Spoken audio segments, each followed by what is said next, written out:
Bonjour, on va faire la correction de la série numéro 1 concernant généralité sur les fonctions.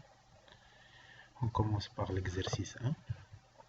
On considère la fonction f définie par f de x égale 2x sur x carré moins 1. Donc la première question concerne la détermination, dont déterminer le domaine de définition. On a plusieurs cas.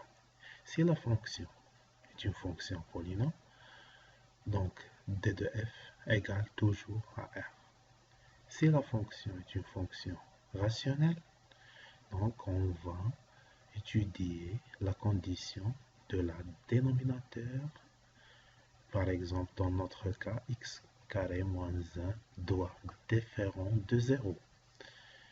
Si la fonction est rationnelle, donc l'intérieur de la racine doit être supérieur ou égal à 0.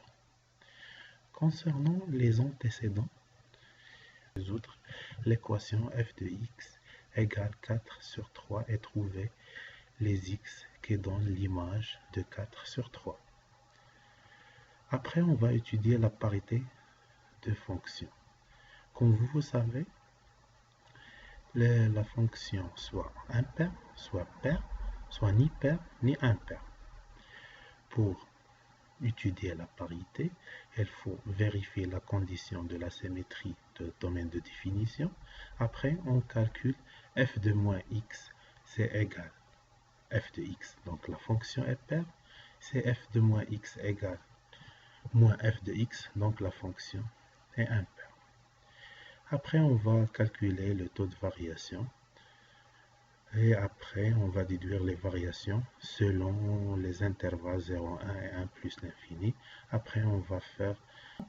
Donc, on a une fonction rationnelle. Donc, on écrit d de f égale x appartient à r, tel que x carré moins 1 différent de 0. Donc, on va résoudre l'équation x carré moins 1 égale à 0. C'est une identité remarquable. Donc, x moins 1, facteur de x plus 1 égale à 0. Les solutions sont x égale à 1 ou x égale moins 1. Donc, x différent de 1 et x différent de moins 1. C'est-à-dire que d de f moins l'infini moins 1, union de moins 1, 1, union de 1 plus l'infini.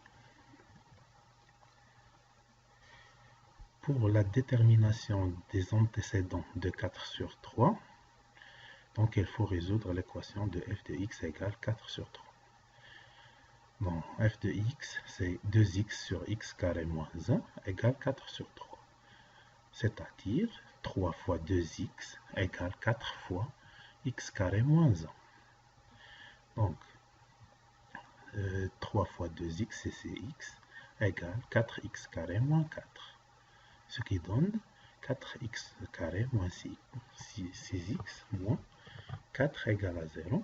Donc, c'est une équation de deuxième degré. Il faut déterminer delta. Delta égale à 100. Un rappel, delta égale b au carré moins 4ac.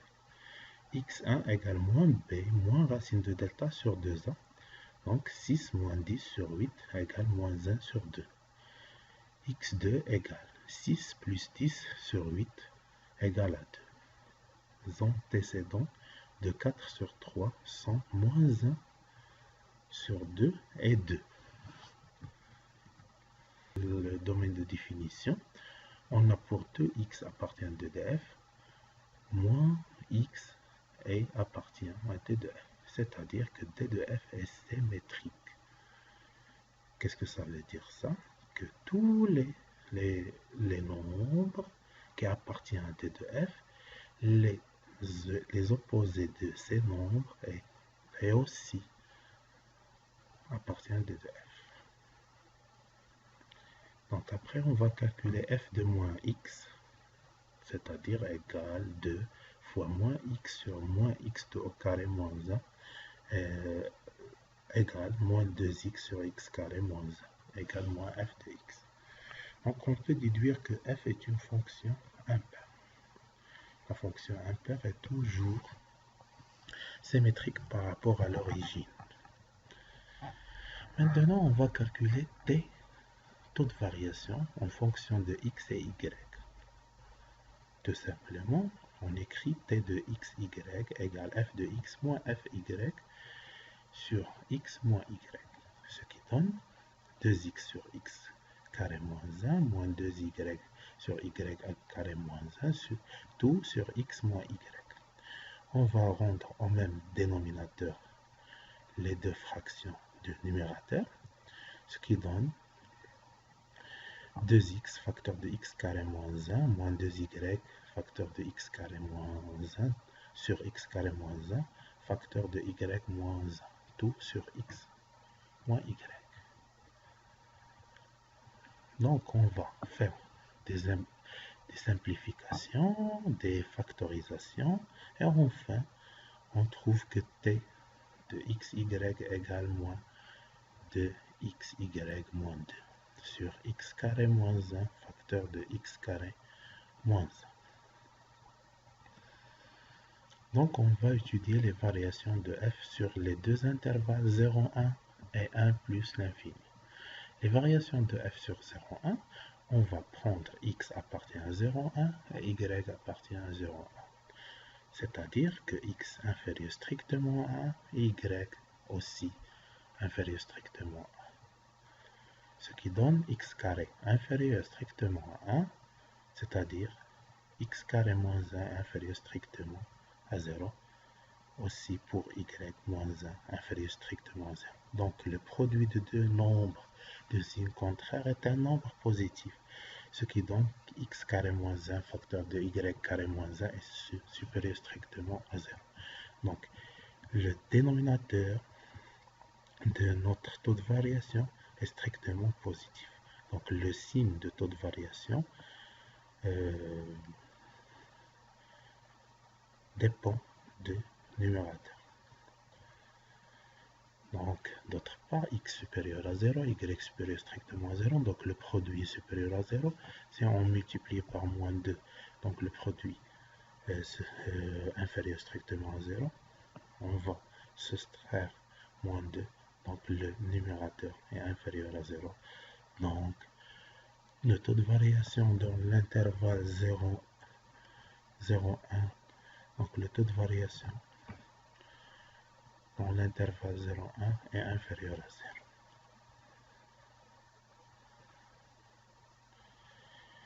Donc, dans 1 plus l'infini, la même chose, x supérieur à 1, x carré moins 1 supérieur à 0, aussi pour y moins 1 supérieur à 0, donc le produit est strictement supérieur à 0.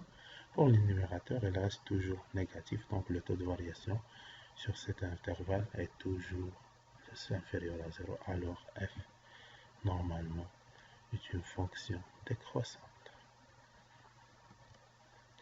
Donc le tableau de variation, on écrit x moins l'infini moins 1, on fait deux traits verticaux, car moins 1 n'appartient pas au domaine de définition. 1 aussi, on fait deux traits verticaux, plus l'infini. Donc la fonction est une fonction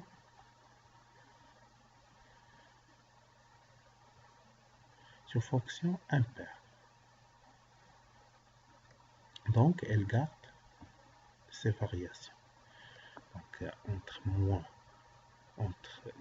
dans l'intervalle 1 plus l'infini, la fonction est décroissante.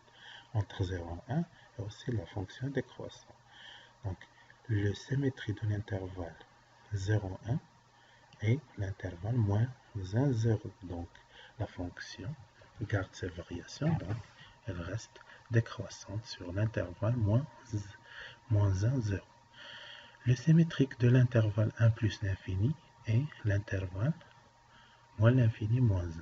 Dans l'intervalle 1 plus l'infini, notre fonction est décroissante. Donc, elle reste décroissante sur l'intervalle moins l'infini moins 1. Donc, voilà l'exercice